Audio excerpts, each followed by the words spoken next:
무궁화 꽃이 피었습니다. 병신 걸렸네.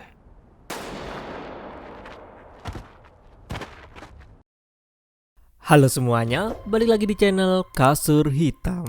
Nah, kali ini gue mau nyeritain sebuah series yang pasti lo tau lah, minimal pernah denger series ini.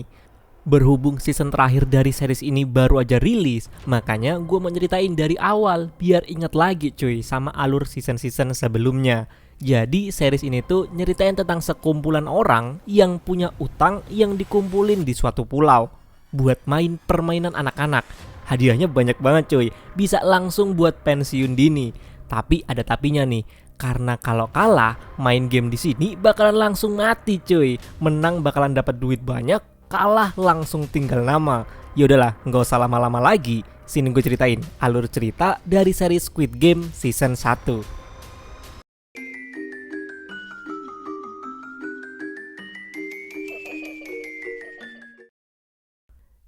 Cerita dimulai dari seorang cowok yang hidupnya berantakan, namanya Gi-hun. Dia seorang single father, udah cerai dari istrinya karena emang hidupnya susah banget. Kerja serabutan, nggak punya duit, dan utangnya numpuk bejibun. Sekarang dia tinggal bareng emak kandungnya. Dan bukannya bantu, dia ini malah nyusahin. Parahnya lagi, pas emaknya pergi kerja, dia malah diem-diem ambil kartu ATM emaknya buat judi pacuan kuda bareng temennya. Ajaibnya, dia menang taruhan terakhir, dapat 4 juta won atau setara 50 jutaan lah kalau dirupiahin. Gi-hun seneng banget karena hari itu pas banget ulang tahun anaknya. Dia mau beliin hadiah buat anaknya. Tapi ternyata dia malah ketemu sama para rentenir, para mafia yang nagih utang ke Gi-hun. Gi-hun pun panik dan kabur, tapi malah ketabrak sama cewek misterius. Gak lama kemudian dia pun ketangkep sama para mafia itu. Gi-hun pun mau bayar pakai duit yang dia menangin itu. Tapi ternyata duitnya hilang. Ternyata cewek yang tadi itu yang nabrak dia malah nyolong duitnya. Gi-hun pun dihajar dan dipaksa tanda tangan surat perjanjian. Kalau bulan depan gak bayar, ginjalnya Gi-hun bakalan diambil. Dengan sisa duit recehan, Gi-hun pun beli hadiah seadanya dan ngajak anaknya makan sederhana. Tapi pas ketemu, si anak malah cerita kalau kemarin dia tuh udah makan steak bareng ibunya dan ayah tirinya. Gi-hun makin ngerasa gagal sebagai bapak.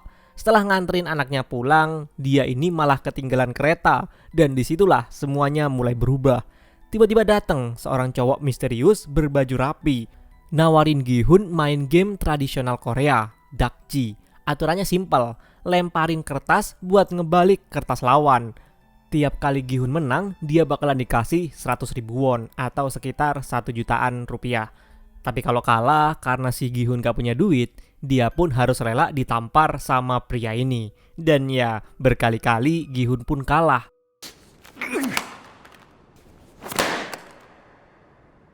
Pipinya udah kayak tomat cuy, tapi akhirnya dia pun menang juga. Dia dapat duit beneran.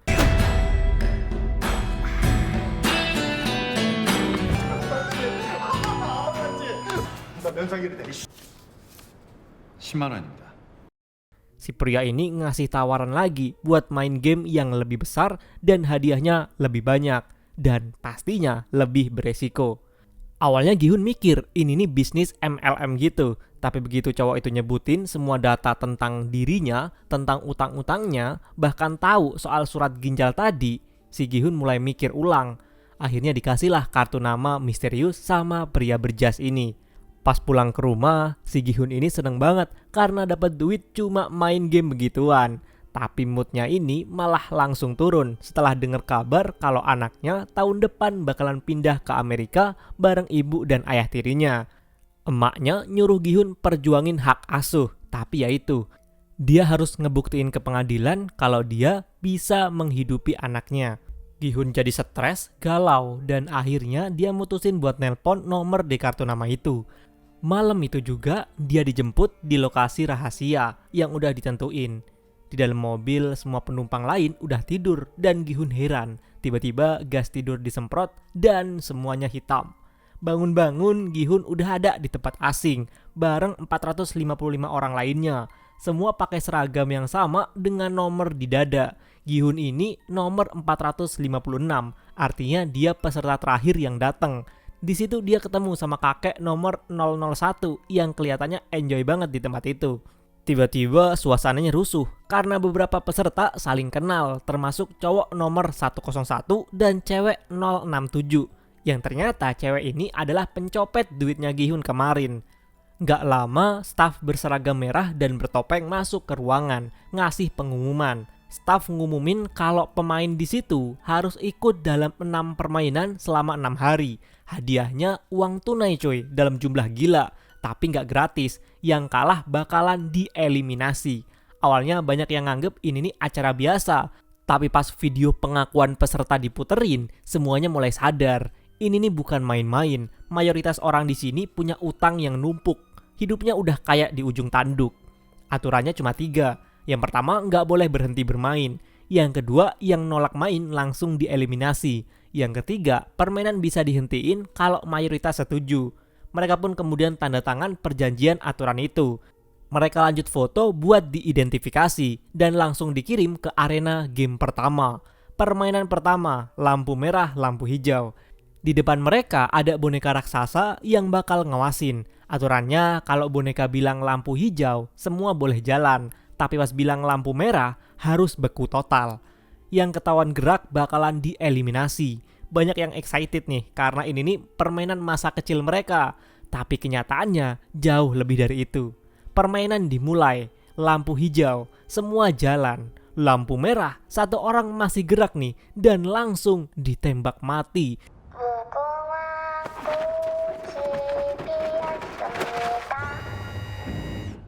병신 걸렸네. Semua mulai panik karena ternyata maksud dieliminasi di sini adalah dibunuh langsung cuy. Semua panik dan mulai kabur. Tapi karena gerak pas lampu merah, para sniper yang ada di sudut-sudut ruangan mulai nembakin satu persatu. Suasananya jadi chaos total tuh. Di tengah kekacauan itu, satu-satunya yang tetap enjoy justru si kakek 001. Gi-hun panik berat. Nah, di situ ada teman masa kecilnya Gi-hun yang namanya Sang-woo. Dia coba nenangin Gi-hun. Waktunya ini makin mepet, mau gak mau mereka harus terus main. Di detik terakhir, Gi-hun kepleset. Untungnya cowok Pakistan bernama Ali nolongin dan nahan dia supaya gak jatuh. Mereka berdua berhasil ngelewatin garis finish di detik-detik terakhir.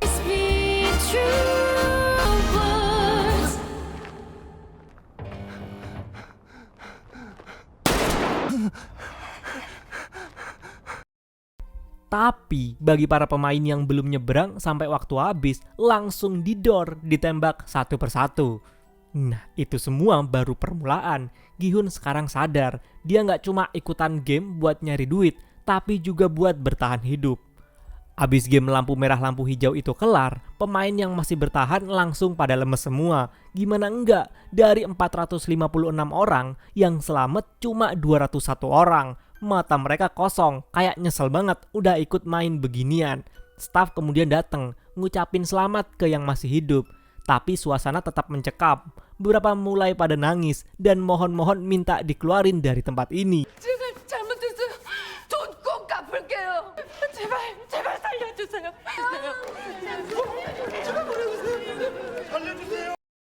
Kalau diperhatiin, topeng staf di situ tuh ada 3 simbol, lingkaran, segitiga, dan persegi. Itu tuh bukan hiasan, tapi kode pangkat. Topeng lingkaran bagi para pekerja kelas bawah. Tugasnya ya ngelakuin pekerjaan-pekerjaan kasar, kayak ngambilin mayat gitu. Topeng segitiga, dia ini pekerja menengah. Ya tugasnya dia ngamanin situasi pakai senjata. Dan yang terakhir, topeng persegi adalah komandan yang ngatur perintah dan operasi harian. Sementara itu, yang paling tinggi, frontman. Dia tuh nggak perlu simbol, karena dia yang mengatur semuanya dari balik bayangan. Karena makin banyak yang ribut, salah satu staf nembakin peluru peringatan ke atas. Langsung pada diem tuh, kicep semua. Staf itu ngingetin lagi peraturan yang udah mereka tanda tanganin. Nah, si Sang-woo nanya soal aturan ketiga itu. Ternyata emang bisa buat vote keluar dari tempat ini. Tapi sebelum voting dimulai, staf ngumumin total hadiah sementaranya. Di atas mereka ada celengan babi raksasa digantung. Dan hadiah pun berjatuhan masuk ke situ. Ternyata satu nyawa pemain yang gugur nilainya 100 juta won. Karena pemain yang tereliminasi jumlahnya 255 orang. Artinya hadiah sekarang udah 25,5 miliar won atau sekitar 300 miliar rupiah.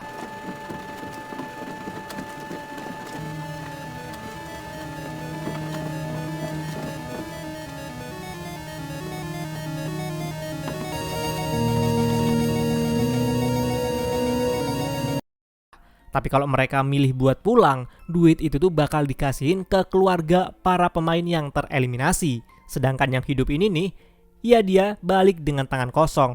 Dengar nominal segede itu, banyak yang awalnya mau pulang jadi mikir ulang. Voting pun dimulai.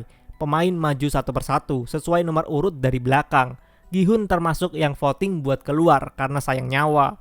Tapi si Sang-woo yang awalnya ragu malah mutusin buat lanjut karena ngiler lihat duit segunung itu. Posisi akhirnya 100 orang pilih lanjut, 100 orang pilih pulang. Tapi satu orang lagi yang belum vote, si kakek nomor 001. Di luar dugaan, dia pun milih buat pulang. Permainan pun dihentikan.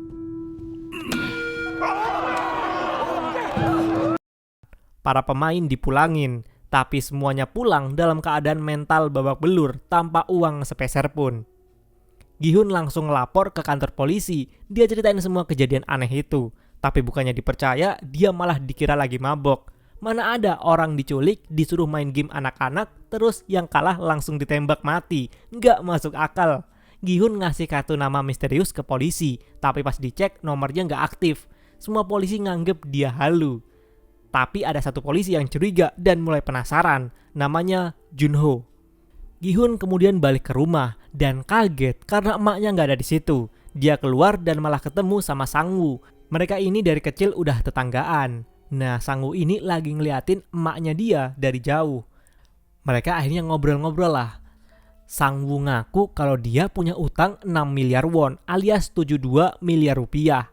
Dia dulu kerja di perusahaan keren di Amerika. Tapi karena investasi saham yang gagal, dia bangkrut cuy. Bahkan rumah dan usaha emaknya digadein sama dia.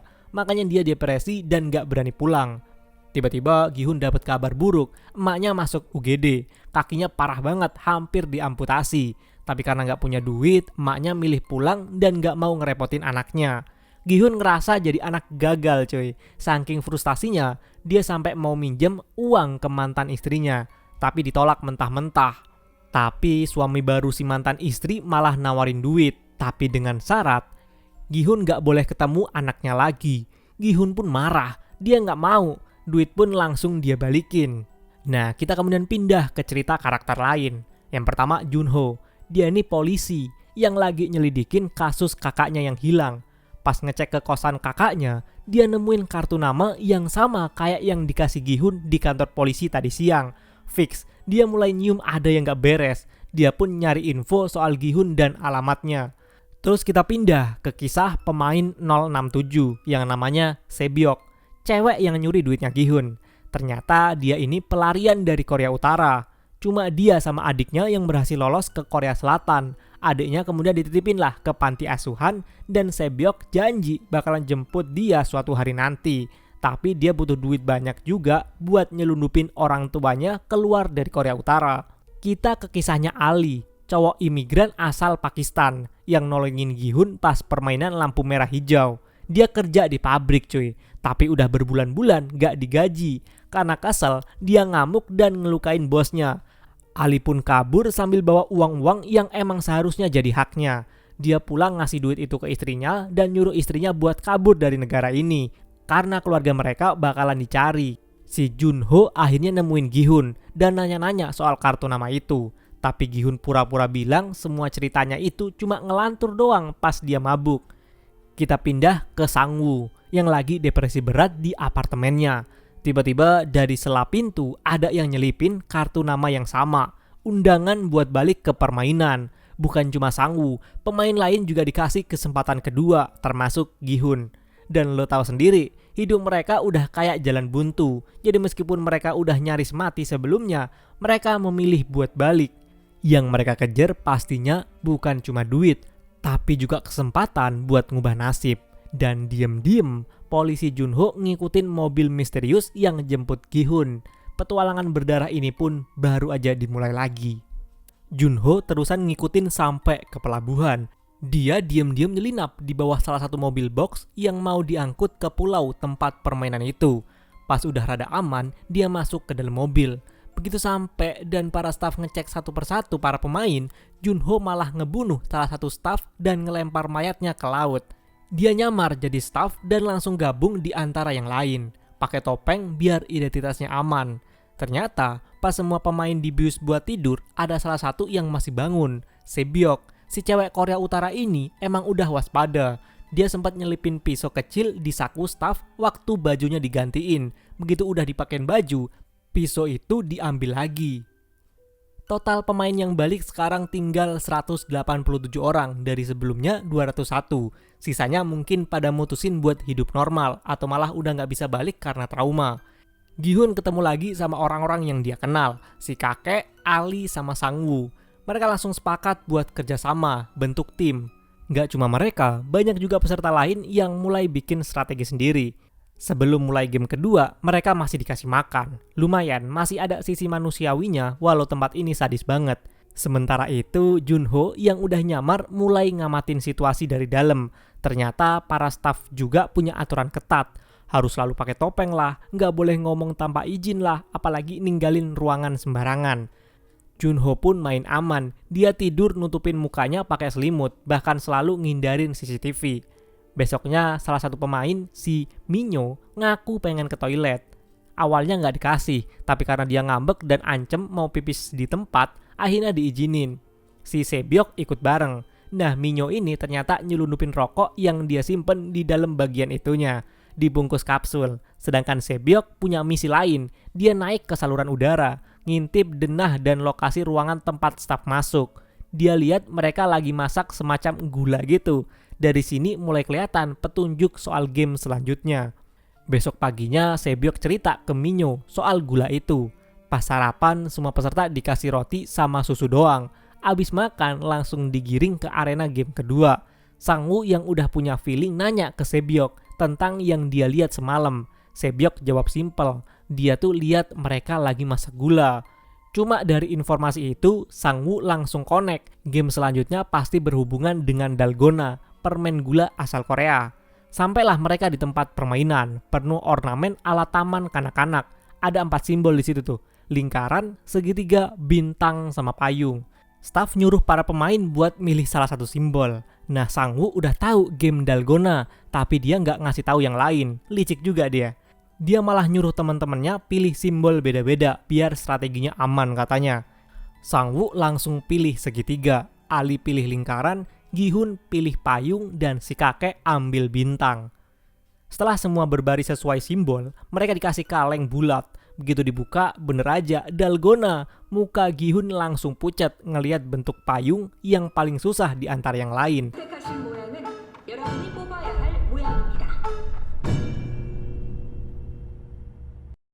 Cara mainnya simple. Motong dalgona sesuai bentuk simbol pakai jarum kecil. Tapi dalgona ini gampang banget patah, tipis dan rapuh. Dikasih waktu tuh 10 menit buat nyelesain. Permainan dimulai. Semua konsentrasi penuh. Tapi begitu ada dalgona yang pecah, langsung dieksekusi. Suara tembakan bikin panik satu arena.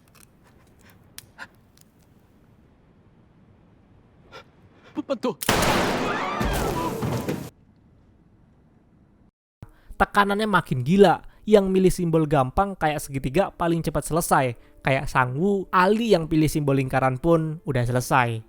Nah, si Minyo, si ratu drama, sembunyi di bawah perosotan. Dia pakai korek buat manasin jarum, biar gampang potong dalgonanya. Dan dia pun berhasil. Pas pergi, dia sengaja jatuhin koreknya ke Doksu, si preman. Si preman ini ngambil korek itu dan nyontek caranya Minyo. Dia pun juga lolos. Waktu makin tipis, Gi-hun udah mulai putus asa. Tapi karena keringetnya netes ke dalgona, dia nemu ide. Dia jilatin bagian belakang dalgona biar meleleh. Cara ini terbukti efektif. Pemain lain pun mulai ngikutin. Dan strategi ini berhasil nyelamatin mereka dari maut. Gi-hun sukses lolos di detik-detik terakhir. Tapi ada satu pemain nih yang gagal dan dia pun malah ngamuk. Dia ngancem mau nembak staff yang ada di situ. Dia bahkan maksa salah satu staff buat buka topeng. Pas dibuka, ternyata bocah remaja yang masih muda banget gabung jadi para staff. Pemain itu langsung nembak dirinya sendiri begitu tahu kalau itu tuh adalah seorang remaja. Tapi karena identitas si bocah udah diketahuin, frontman pemimpin dari game ini langsung turun tangan. Tanpa basa-basi, dia eksekusi si bocah itu biar identitas game ini tetap rahasia dan gak bocor ke dunia luar.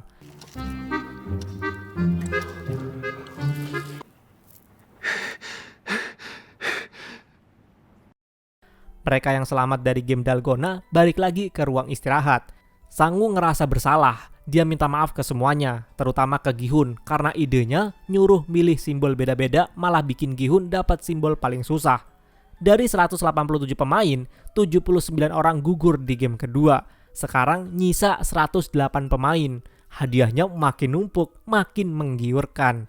Setelah itu mereka dikasih makan siang, tapi ya gitu, cuma sebotol cola sama satu butir telur. Di sini mulai kelihatan kekacauan sistemnya. Tante Minyu sekarang join geng sama si preman. Gengnya rusuh banget cuy, pas pembagian makan mereka ngantri 2 kali. Alhasil ada beberapa orang yang gak kebagian makanan. Salah satu pemain yang gak dapet langsung ngamuk, dia ribut sama preman Doksu. Dan tragisnya dia dibunuh di tempat. Tapi anehnya para staff diem aja, cuek bebek. 안 들려요? 사람이 죽었어요. Ternyata selama nggak ngelanggar 3 aturan utama, staff bakalan pura-pura nggak lihat. Yang lebih gila lagi, hadiah totalnya malah nambah karena ada yang mati itu. Preman Doksu langsung dapat ide licik nih. Ternyata ada satu pemain yang diem-diem kerjasama sama para staff. Pemain ini adalah seorang dokter. Dia bantuin ambil organ dari mayat pemain yang masih fresh atau pemain yang masih sekarat. Sebagai gantinya, dia dikasih bocoran soal game selanjutnya. Di ruang istirahat, semua mulai gelisah. Mereka takut diserang pas tidur. Gi-hun ngajak Sebyok buat gabung ke timnya, biar gak dibunuh sama geng Doksu. Soalnya 2 orang itu tuh kelihatan banget dari awal udah saling benci. Si dokter juga minta gabung ke gengnya Doksu. Dia janji mau kasih bocoran info sebagai imbalannya. Begitu lampu mati, kekacauan pun dimulai. Para staf udah siap siaga nunggu di depan. Permainan saling bunuh pun dimulai. Lampu kedap-kedip bikin suasana makin horor. Bener aja, Sebyok langsung diincar sama Doksu. Untungnya dia gesit dan berhasil ngelindungin diri. Akhirnya dia resmi masuk ke timnya Gi-hun. Tapi masalahnya si kakek ini, dia ada di atas ranjang. Dia kelihatan panik banget, udah tua, shock dan ketakutan. Untungnya setelah cukup banyak korban berjatuhan, para staf masuk dan akhirnya kekacauan pun berhenti.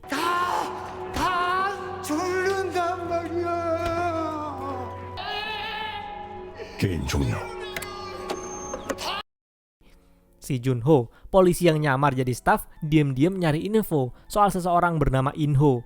Junho yang nyamar di situ sempat nanya ke Gi-hun, tapi Gi-hun bingung karena emang dia nggak tahu nama-nama orang lain di tempat itu. Sementara itu, mayat-mayat pun dikumpulin, dimasukin ke peti dan dibawa keluar. Gi-hun kemudian mulai kenalan beneran sama anggota timnya. Sebyok juga akhirnya nyebut namanya, kecuali si kakek yang kayaknya susah banget nginget namanya sendiri, mungkin karena faktor usia dan trauma. Dari kekacauan semalam itu, 27 orang terbunuh, sekarang sisa 80 pemain. Kita pindah ke Junho lagi. Tiap balik ke ruangannya, dia nyatat semua info yang dia dapat ke HP-nya. Pagi pun datang, dan tanpa korban baru, artinya waktunya game baru. Kali ini mereka diumumin harus bikin tim isinya 10 orang. Tim Gi-hun kan baru punya 5 orang. Sebelum nyari pemain lain, Sang-woo ngingetin buat ngerekrut cowok-cowok aja. Biar kalau gamenya ngendalin fisik, mereka bisa lebih kuat. Karena tim ini kan udah ada cewek dan kakek-kakek. Tapi ternyata Sebyok malah bawa cewek yang kelihatan sendirian. Bikin Sang-woo kesel. Untungnya Gi-hun ngebelain. Tapi tiba-tiba Minyo datang. Dia nih ngeselin banget karena dia dibuang dari timnya Doksu. Dia malah gabung ke timnya Gi-hun karena timnya Gi-hun kan kebetulan kurang 1 orang. Akhirnya dengan terpaksa dia pun diterima. Arena game ketiga pun dibuka. Game kali ini adalah tarik tambang. Arena permainannya tinggi banget. Begitu kalah langsung jatuh ke bawah dan ya tamat. Tim Doksu main duluan dan dengan gampangnya menang karena mereka ini isinya cowok kuat semua.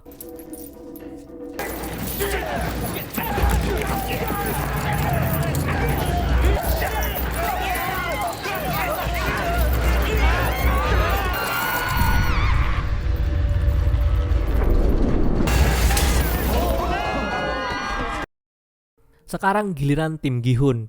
Mereka ini agak was-was karena tim mereka isinya ada cewek, si kakek, dan si Minyo. Tapi ternyata si kakek punya strategi jitu. Katanya dia dulu pas kecil sering main tarik tambang gini dan hampir nggak pernah kalah. Strategi dia begini, orang paling depan harus punya semangat yang tinggi biar nular ke belakang. Orang yang paling belakang harus paling kuat dan badannya gede. Sisanya diatur selang-seling kanan kiri. Kakinya harus jajar ngadep ke depan. Tambangnya harus diletakin di ketiak biar tarikannya tuh maksimal. Dan yang paling penting 10 detik pertama mereka harus bertahan apapun yang terjadi. Jangan narik dulu. Mereka pun nurut. Pas pertandingan mulai, semua nahan posisi kayak mau tidur. Dorong perut ke atas, kepala ke belakang. Hasilnya lawannya nggak bisa gerakin tali sama sekali. Pas lawan udah mulai ngos-ngosan dan kehilangan ritme, Gi-hun ngasih aba-aba buat mulai narik. Tarikannya kompak, kuat dan lawan pun mulai kewalahan. Tapi belum selesai, tim lawan sempat balik nyerang dan hampir ngejatuhin timnya Gi-hun. Di momen kritis itu, Sang-woo dapat ide gila. Dia nyuruh semuanya maju 3 langkah pas dia kasih aba-aba. Resikonya gede, tapi mereka semua nurut. Begitu mereka maju, lawan kaget dan kehilangan keseimbangan. Ini momen yang dimanfaatin sama tim Gi-hun buat narik sekuat-kuatnya. Lawan pun pada kepleset, nggak bisa bertahan dan akhirnya jatuh ke bawah. Tali pun dipotong. Tim lawan jatuh satu persatu. Tim Gi-hun bertahan hidup untuk sementara. 그냥 버티게. 이때 참.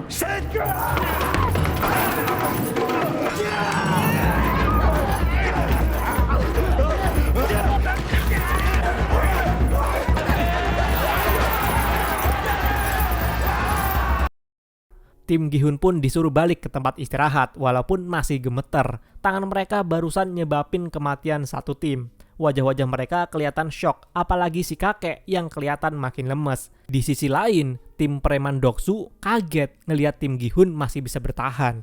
Game ketiga pun selesai. Sekarang pemain tinggal sisa 40 orang doang. Nah sekarang kita ke sisi para petugas. Ternyata ada lagi kelicikan di balik layar. Di ruangan tungku pembakaran, salah satu staf sengaja ngejatuhin peti yang isinya pemain yang masih sekarat.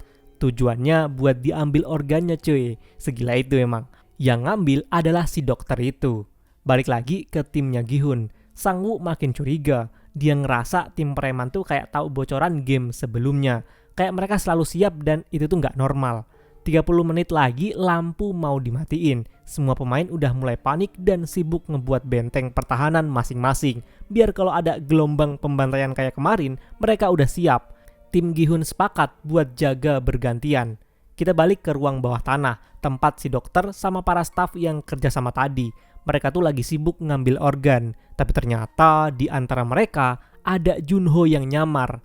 Dia tuh nyusup ke situ dan hampir aja ketahuan. Untungnya si dokter teriak-teriak, jadi perhatian orang-orang di situ kepecah dan Junho pun selamat. Abis semua organ diangkut, Junho dikasih tugas buat nyelundupin organ itu keluar pulau. Nah, jalur yang dipakai ini nih ternyata jalur rahasia yang disediain buat para VIP kabur kalau keadaan darurat. Sialnya, staf yang bareng dia ini mulai curiga dan maksa Junho buka topeng. Untungnya Junho siapin pistol, langsung ngebalikin keadaan. Dia kemudian nanya soal kakaknya, tapi tetap aja nggak ada yang tahu. Staf ini kemudian nyaranin dia cari info langsung ke ruangan pemimpin alias si frontman. Abis dapat info itu, Junho langsung nembak si staf ini karena udah terlalu banyak dosa. Sementara si dokter nuntut informasi tentang game besok, tapi staf di situ nggak tahu karena mereka belum dikasih bocoran soal game selanjutnya. Si dokter ini ngamuk dan ngebunuh salah satu staf, terus dia kabur. Tapi kaburnya dia malah masuk ke arena game kedua. Staf lain mulai panik coba nenangin si dokter ini.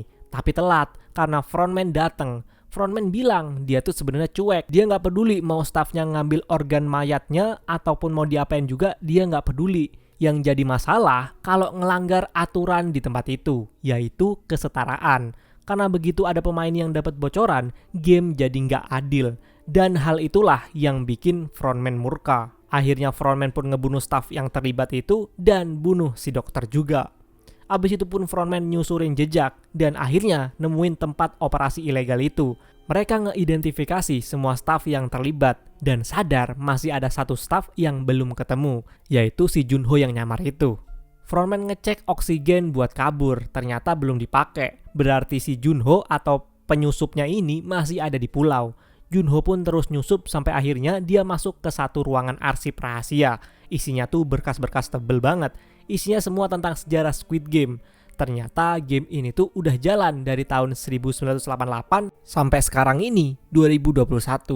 Dia buka satu-satu berkasnya sampai akhirnya nemu nama kakaknya sendiri, Hwang In-ho. Dan ternyata kakaknya itu adalah pemenang Squid Game 5 tahun lalu.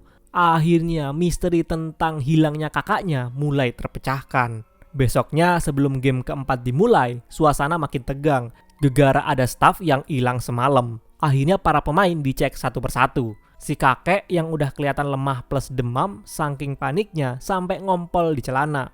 Gi-hun yang masih punya hati nurani langsung lepasin jaketnya buat nutupin celana si kakek. Abis dicek, para pemain langsung digiring menuju arena permainan. Di perjalanan, mereka disuguhin pemandangan serem. Pemain yang curang sama staf yang terlibat, kayak si dokter sama antek-anteknya, udah pada mati, digantung tinggi-tinggi di situ. Buat jadi pelajaran keras, bahwa siapapun yang berani main curang bakalan bernasib sama. Kita pindah ke Junho, yang lagi gercep moto-motoin berkas penting di ruangan arsip. Tiba-tiba telepon di meja frontman bunyi. Panik dong Junho, langsung ngumpet dia. Frontman dateng, angkat telepon. Ternyata dia ditelepon sama atasannya. Dia bilang ada masalah kecil, tapi udah berhasil ditanganin sama si frontman ini. Dan semua bekasnya bakalan dihapus sebelum para VIP datang. Balik ke para pemain.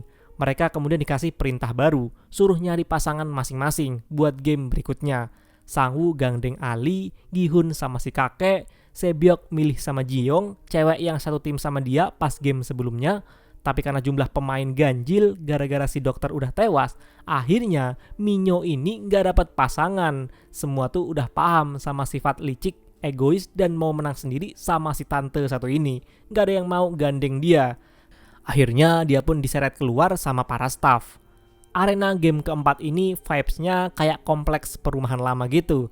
Tiap pasangan dipisah dan didampingin satu staff. Semua dikasih satu kantong berisi 10 kelereng. Awalnya pada seneng nih, kayak nostalgia pas masih kecil main kelereng.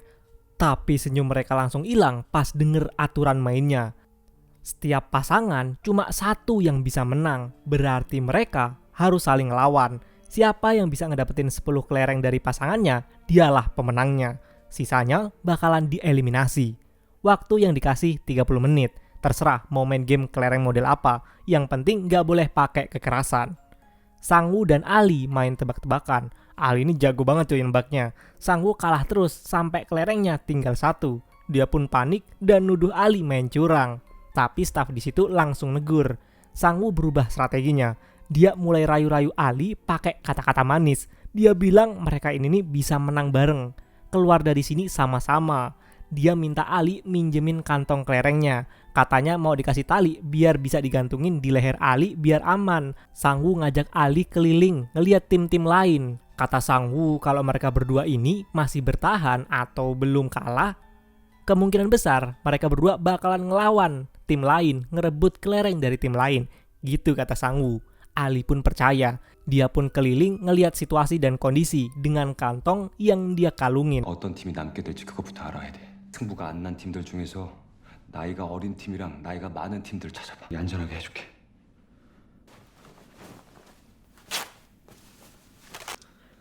어때? 이러니까 훨씬 더 안전하겠지?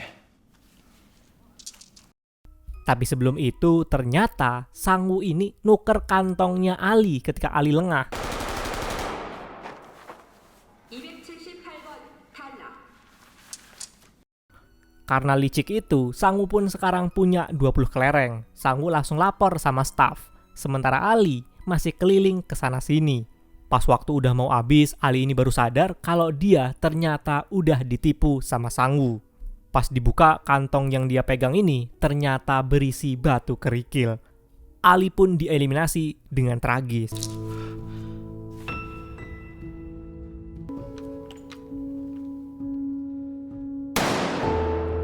199번 탈락. Kita pindah ke cewek-cewek. Sebyok sama Jiyong nggak langsung main. Mereka sepakat ngabisin waktu buat ngobrol dulu.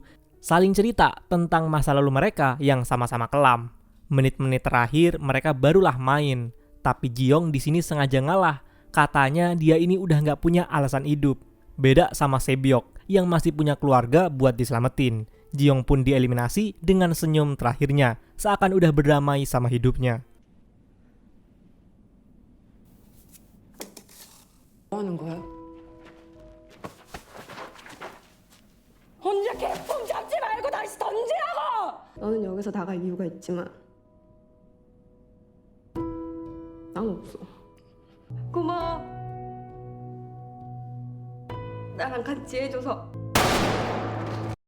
Kita pindah ke Gi-hun dan si kakek yang juga ngalamin dilema besar.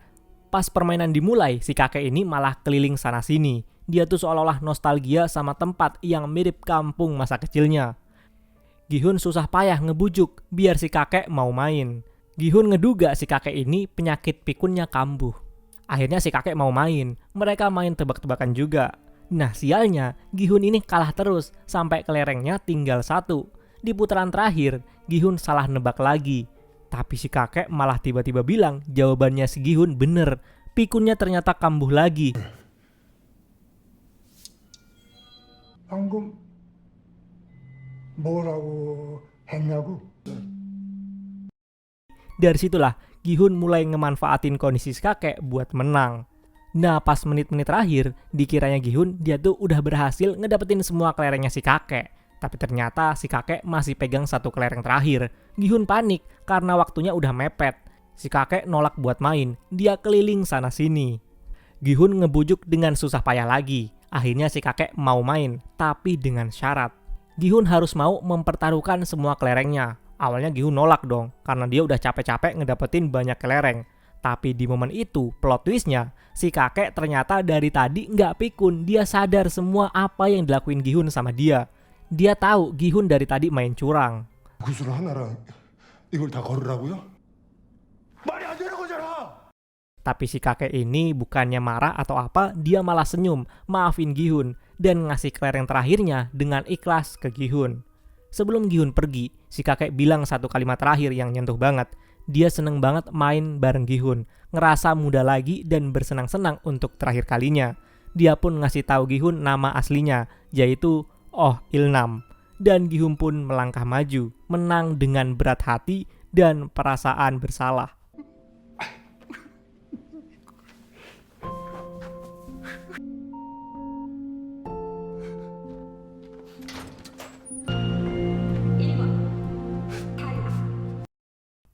Abis game kelereng yang nyayat hati itu selesai, si frontman pun langsung kelihatan panik. Bukan karena permainannya, tapi karena si penyusup belum ketemu juga. Padahal bentar lagi VIP pada mau datang buat nonton langsung permainannya. Para pemain yang selamat disuruh balik lagi ke ruang istirahat, termasuk si preman Doksu yang ternyata lolos. Dan ternyata si Tante Minyo yang gak dapat pasangan itu di game kelereng bukannya dieliminasi, dia malah disuruh istirahat manis di ruangannya sendiri. Sekarang sisa orangnya tuh 17 pemain. Total hadiah udah kekumpul jadi 43,9 miliar won cuy. Atau setara 526 miliar rupiah cuy. Si frontman pun ngabarin bos besarnya soal situasi sekarang. Nah dari peluru yang dia temuin dari salah satu mayat staff yang ditembak Junho, dia sadar kalau si penyusup, si Junho ini adalah polisi dari Korea Selatan. Dan yang bikin dia makin yakin, gagang telepon di ruangannya dia ini biasanya dia taruh kebalik. Sekarang malah ada yang naruh normal. Fix, si penyusupnya ini udah sempet ngendap di ruangan dia. Frontman ini nyariin di ruangannya. Junho ini hampir aja ketahuan. Untungnya aja dia selamat gara-gara salah satu anak buahnya frontman ngabarin kalau mereka nemuin mayat nyangkut di pantai. Pas dilihat mayatnya, ternyata mayat itu bawa identitas kartu polisi milik si Junho. Identitas si penyusupnya pun ketahuan. Nggak lama kemudian, para VIP pun akhirnya datang ke pulau itu. Semua pakai topeng buat nutupin identitas. Kelihatan banget mereka nih orang-orang penting. Kemudian frontman pun ngadep ke bos besarnya, ke atasannya. Bos besarnya bertindak sebagai host. Dialah yang ngundang para VIP buat datang dan nyaksiin langsung permainan kali ini. Tapi karena alasan pribadi, si frontman lah yang ditunjuk buat nyambut para VIP. Gantiin dia. I am the frontman who operates and oversees all matters here. Host. Unfortunately, some urgent business has prevented him from attending. Kita balik ke para pemain. Mereka semua mulai pendiam, wajah-wajahnya tegang. Banyak yang ngerasa bersalah, apalagi Gi-hun yang terus kepikiran sama kakek yang jadi partnernya di game kelereng. Tapi dari itu semua, ada satu bapak-bapak yang kelihatan depresi banget. Dia tuh tadi main bareng istrinya. Tapi istrinya itu ngorbanin diri biar si bapak ini bisa selamat. Dan sekarang dia nggak sanggup nerusin game ini. Dia sempat minta semuanya buat berhenti, ngajak keluar bareng. Tapi nggak ada yang peduli. Malam pun lewat. Dan besok paginya, staf datang bawa satu peti mayat. Ternyata si bapak itu mutusin buat bundir semalam. Pemain sekarang tinggal 16 orang. Game kelima mau dimulai. Para VIP udah duduk manis di kursi empuk mereka masing-masing, siap nonton pertunjukan sadis itu. Tapi sebelum itu, para pemain disuruh milih rompi merah bernomor. Mereka bingung karena nggak dijelasin nomor itu tuh buat apa. Banyak yang buru-buru ambil nomor tengah biar main aman katanya. Nah sekarang tinggal ke sisa 2. Gi-hun bingung mau ngambil nomor 1 atau nomor 16, nomor terakhir. Tapi tiba-tiba ada satu cowok yang minta nomor 1 dengan sopan ke Gi-hun. Gi-hun pun ngalah dan ngasih nomor itu. Akhirnya Gi-hun pun pakai nomor 16. Arena kali ini tuh kayak sirkus, tapi versi horor cuy. Gamenya adalah jembatan kaca. Mereka harus nyebrang jembatan yang tiap pijakannya terdiri dari 2 jenis kaca. Kaca yang kuat dan kokoh, dan kaca biasa yang langsung pecah kalau diinjek. Totalnya tuh ada 18 pijakan, dan mereka harus sampai ke seberang dalam waktu 16 menit. Jadi, rompi bernomor itu adalah urutan mereka ngelewatin jembatan itu. Si nomor 1 maju duluan. Awalnya dia bener pijakan pertama, tapi di langkah kedua dia salah, dan jatuh bebas ke bawah. Para VIP makin seneng, mereka kayak nonton gladiator zaman modern. Di dekat ruangan VIP itu, Junho gerak lagi. Dia nyandra salah satu pelayan VIP dan nyamar jadi pelayan itu. Tapi apesnya ada satu VIP yang tertarik sama Junho. Si VIP ini ngajak Junho ke kamar private buat dipuasin. Tapi malah kena batunya. Junho ngeluarin pistol, nyekek burung si VIP dan ngerekam semuanya. Dia paksa VIP ini buka mulut tentang apa sebenarnya permainan ini dan siapa dalangnya.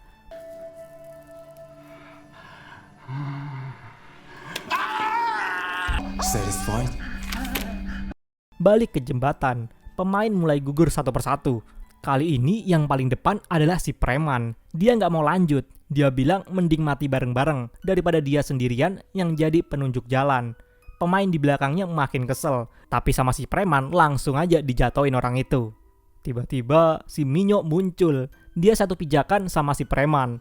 Karena Minyo punya dendam kesumat sama si Doksu, dia pun meluk erat si Doksu itu.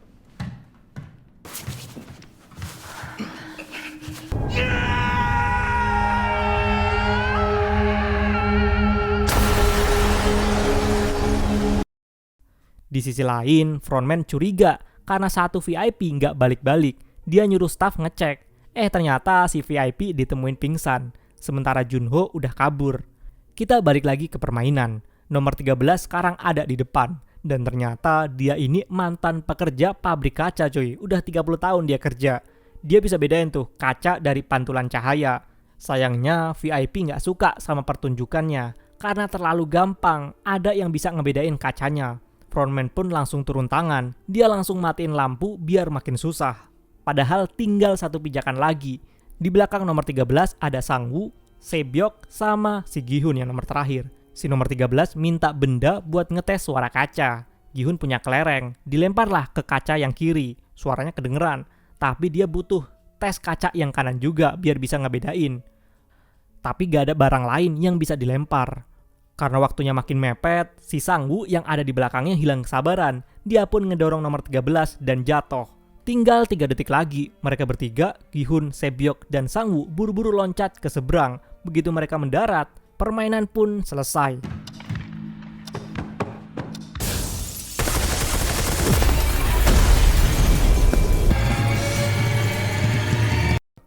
Sementara itu, Junho kabur lewat jalur laut. Frontman dan anak buahnya langsung ngejar naik perahu. Tapi Junho ngebawa tabung oksigen VIP yang ternyata ada GPS-nya. Lokasi dia sekarang udah ketahuan. Kita balik ke para pemain. Setelah game jembatan kaca kelar, cuma nyisa 3 orang pemain. Mereka langsung dibawa balik buat istirahat. Badan mereka luka-luka karena kena serpihan kaca itu. Kita pindah lagi ke Junho. Dia udah berhasil berenang dan nyampe ke sebuah pulau. Tapi apesnya di pulau ini gak ada sinyal sama sekali. Dia coba naik ke atas bukit. Siapa tahu ada sinyal biar dia bisa nelpon atasannya. Sementara itu di tempat istirahat suasana makin panas. Gi-hun marah banget ke Sang-woo karena kejadian tadi di game kaca. Si Sang-woo tuh malah ngedorong cowok nomor 13 yang udah ngebantu mereka ngebedain kaca. Cuma gara-gara sisa waktunya mepet. Mereka adu argumen. Sang-woo malah ngerasa tindakannya bener. Karena menurut Sang-woo, cuma yang tega lah yang bisa selamat di tempat sadis ini. Gi-hun masih nggak terima. Dia masih megang prinsip kemanusiaannya. Tiba-tiba para staf masuk. 3 orang ini bakalan dapat hadiah spesial katanya. Tapi sebelum itu, mereka disuruh ganti baju dulu pakai setelan formal yang udah disediain. Pas mau ganti, ternyata kondisi Sebyok lah yang paling parah. Di perutnya ada serpihan kaca yang nusuk cukup dalam. Dicabutlah sama dia pakai tangannya sendiri. Darah pun ngalir deres. Tapi dia tahan, dia nggak mau kelihatan lemah.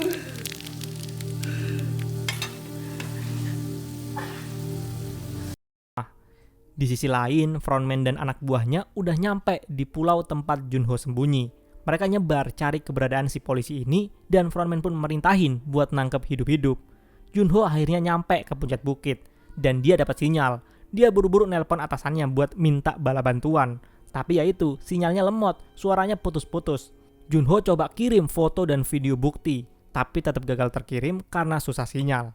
Kita balik lagi ke 3 finalis. Mereka dikasih hadiah berupa jamuan makan mewah yang super fancy, steak dan wine.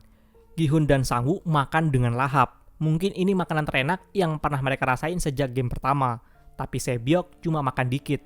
Mukanya pucet, dia ini nahan sakit. Abis makan, piring-piring mereka diangkut. Tapi anehnya, pisau makan mereka dibiarin di depan masing-masing. Atmosfernya langsung berubah jadi mencekam. Di waktu yang sama, Junho terus dikejar. Tapi akhirnya dia kepepet. Di ujung tebing gak ada jalan buat kabur. Frontman sama anak buahnya pun muncul. Dia kemudian buka topengnya. Yang ternyata dia ini adalah kakaknya Junho sendiri yang namanya In-ho.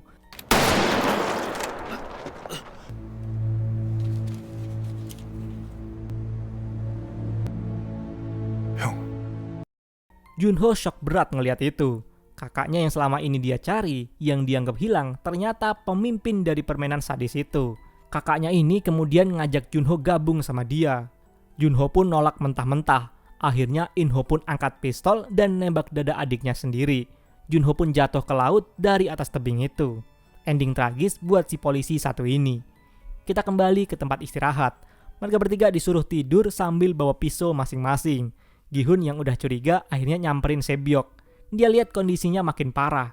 Sebyok tetap berusaha nyembunyiin luka biar nggak kelihatan lemah. Mereka ngobrol, saling cerita masa lalu gitu. Di situ Sebyok cerita soal adiknya yang sekarang di panti asuhan. Dia minta ke Gi-hun kalau si Gi-hun ini nanti berhasil keluar dari tempat ini, tolong jagain adiknya. Mereka berdua pun saling percaya di momen terakhir ini. Tapi tragedi belum selesai. Sebyok makin lemes dan akhirnya pingsan. Gi-hun pun panik, dia minta bantuan. Tapi bukannya dapat pertolongan medis, yang datang malah petugas bawa peti mati. Ternyata Sebyok udah ditusuk sama Sang-woo saat Gi-hun lagi lengah. Gi-hun pun hancur, dia cuma bisa nangis dan nahan emosi karena nggak bisa ngebales saat itu juga.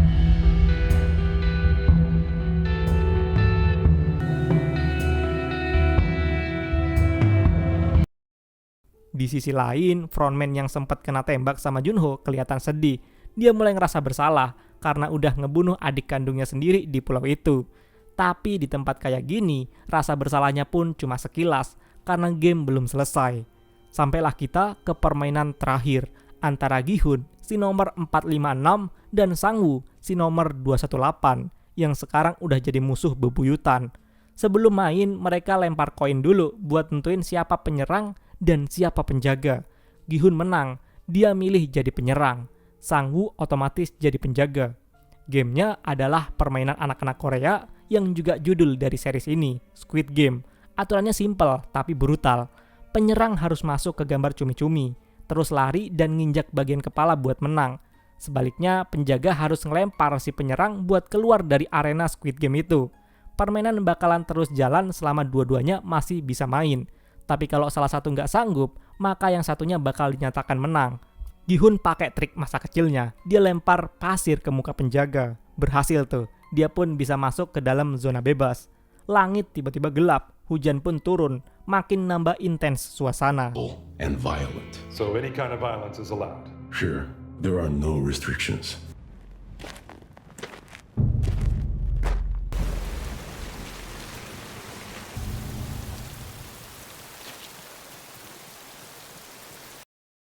Mereka keluarin pisau masing-masing. Pertarungan pun dimulai, brutal dan berdarah, kayak duel samurai cuy. Gi-hun sempet ngejatohin pisaunya Sang-woo. Mereka lanjut adu pukul, gulat dan tendangan.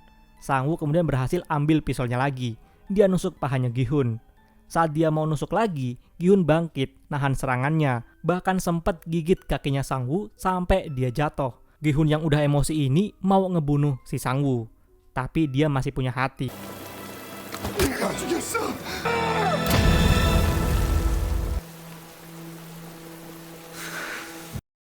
Gi-hun sempat mau ngakhirin game ini dengan nginjek kepala Chumi, tapi mendadak dia balik arah, ngajak Sang-woo pulang bareng dan nagih aturan ketiga. Katanya kalau mayoritas setuju buat nyerah, permainan selesai. Sang-woo diem, mikir dia. Dia ternyata udah nggak sanggup ngelanjutin, dia ngerasa bersalah banget. Akhirnya dia pun milih bunuh diri pakai pisaunya sendiri.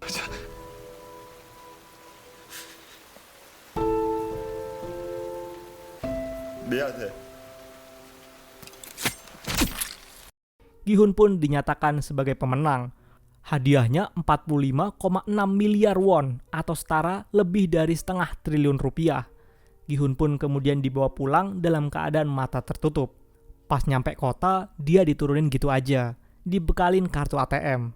Pas Gi-hun buka isinya, saldonya beneran 45,6 miliar won cuy. Tapi alih-alih seneng, Gi-hun malah ngerasa hampa. Uang sebanyak itu ternyata dibayar dengan darah orang-orang yang pernah dia kenal. Dia pulang sempat ketemu emaknya Sang-woo yang masih baik sama dia. Tapi pas sampai rumah, emaknya sendiri udah meninggal, gak kuat nahan sakit sendirian. Gi-hun cuma bisa nangis di sebelah jenazah emaknya.